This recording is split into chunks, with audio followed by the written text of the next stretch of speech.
Guys, basta ilalim. Salamat sa Panginoon. Ayan o, ang laki. Yan, ang laki. Diba? Ngayon lang ulit na pag-cuttlefish. Yan yung panghuli o. Salamat sa Panginoon. Hindi pang panghuli mo pa o. Ayan o. Yan. Dito bang na pa.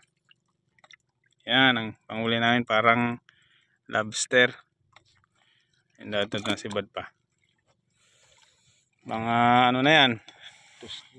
2 kilo siguro mahigit. Salamat sa Panginoon. Kasibady, God bless po sa lahat. Ayan o. Ayan o. Laki. Guys, yan yung huli natin o. Yung cuttlefish, isang pusit. Tapos isa pa ulit na cuttlefish. Ulit at lahat. Bukod dyan, meron tayong biningwit. Ito. Ganyan pa mga kanuping. Ayan o. Pero hindi kakilo pa. 3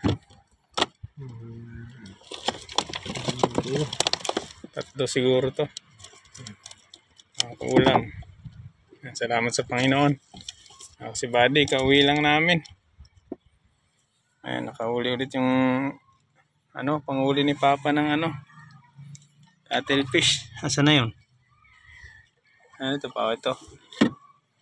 Ito yun, yung nakahuli kanina. Ayan. Gawa lang namin to. Ayan, kinagat na Ayan, salamat sa Panginoon. Tagal na to. Pero na to katuig pa. 3 taon na to siguro mahigit.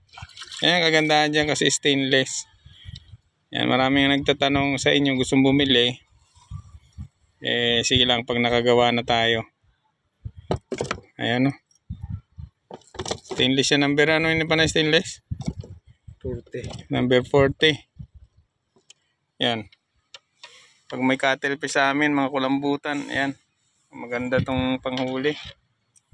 Yan, salamat sa Panginoon. Good size na to. Laki o. 2 kilo at mahigit tong isa. Yan. Salamat sa Panginoon.